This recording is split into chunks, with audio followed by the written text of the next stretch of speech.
Yo, what's going on, Dragon Ballers? Welcome back to another Top Cut breakdown video. Today's actually the first one that we're doing for the set 14 meta, and as you guys probably saw by the thumbnail, we've got a lot of things to talk about with how the ban list has impacted the current format. So that being said, guys, if you're new here, make sure to subscribe, hit that bell so you never miss a video, and if you guys want to help support the channel, there are many ways to do so in the description as always. But today, guys, if you want to get competitive, make that competitive leap, check out the Patreon down in the description. You can read the articles I post there, see where my head's at competitively, as well as inquire about some coaching if you're looking to really get better. That being said, let's get started. We have 3 tournaments to talk about today. The first one is a card market online regional. So I didn't have the exact number of players, but we know that for the online events, the webcam events, we know they generally get a pretty high attendance because it's much more easily accessible, just playing from the comfort of your home, right? So we have 2 Dark Broly, and Dark Broly won this event. So just getting off the bat with that, Dark Broly was a deck that I personally thought was way under nerfed on the set 14 ban list, and people had different reactions. Some people thought Dark Broly was dead as a result of that errata. Even if I didn't think that Dark Broly was still going to be an OP black deck, I didn't think it was going to be dead by any means. Like, maybe it would have been brought back to a more decent power level.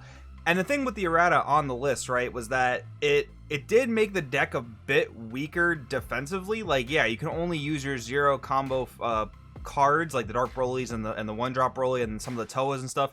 You can only use those in a combo once per turn instead of unlimited times per turn. So yeah, you are technically a bit weaker on defense, but that doesn't actually change the deck in the slightest. Like, the deck still just does the same oppressive offensive things, and it's actually got some more tools now to do those things, like Dark Broly the Vindicator, which is basically an archetype sort of gravy card. People were teching gravy back in like the set 11, set 12 days just to put cards from your warp back into your drop so you could keep extending your turn. Now the deck has an in-archetype version of that, as well as the S3 Gogeta thwarting the Dark Empire variant of Dark Broly, which at this point might just be the main variant of the deck. It pretty much seems like any black aggro-ish deck is just slamming that engine into its deck.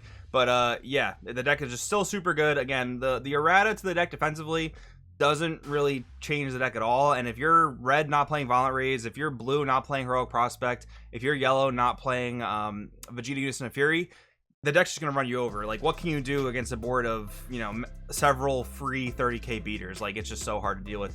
Anyways, though, 3 King Vegeta, this is also to be expected because we know King Vegeta is one of the more oppressive decks in the format, able to kill super quick. 2 of these variants were red aggro, one of which was red green. This isn't the tournament that King Vegeta won, but King Vegeta did actually win a tournament this weekend that we will talk about. And I will say, this is probably the event we're going to take most stake from, because it had the highest player base. We're gonna go over 2 more events that were IRL, and we know that IRL events are generally smaller. They have been pretty much since COVID started.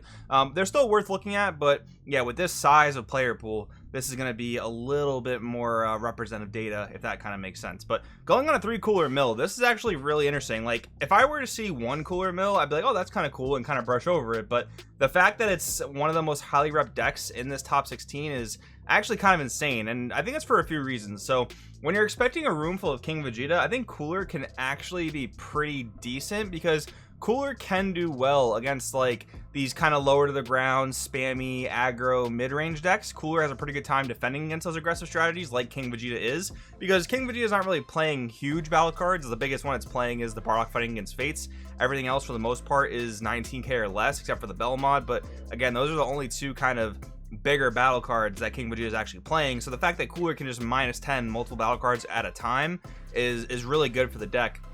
So yeah, it's actually pretty interesting. And of course, I'm sure people wanted to try out the new Oceanus Black Shenron Negate. I'm sure that was also, you know, a 4 of main staple in those decks. I'm sure that led to some wins. And then we have 1 Sin Shenron Control. So this is probably to be expected. Sin and Shenron Aggro was definitely the more popular variant of the deck when it was legal. But now that Great Whisperer Pan is banned, and Celzino saw the errata that it saw, the aggro version of the deck is essentially dead. So what are you going to do with Sin? You're going to probably take it to more of a mid-range or control type of variant. And I think this type of top 16 here does speak to this a bit, but it really just feels like the format is just aggro or control, and mid-range doesn't really have too much wiggle room. Like, you can say Cooler is sort of a mid-range deck, but I'd also, you know, teeter it towards the side of control. You know, like, it's like kind of like deck control, field control, and it does play a bit of a mid-rangey game. King Piccolo, though, pretty surprised to see King Piccolo here, to be honest. I thought people would kind of just put the deck down after the limit to drum, but I think people will still experiment with it. I think King Piccolo is just kind of waiting until a new Demon Clan gets printed, as long as it does something minorly relevant and can be played after be comboed from the life. I think that's pretty decent. Reboot Mass Sand, this is cool. Another new aggro strategy. I personally don't see much reason to play it at the most competitive level while King Vegeta exists. I think King Vegeta is a better aggro deck, but it is cool to see people messing around with Reboot Mass Sand.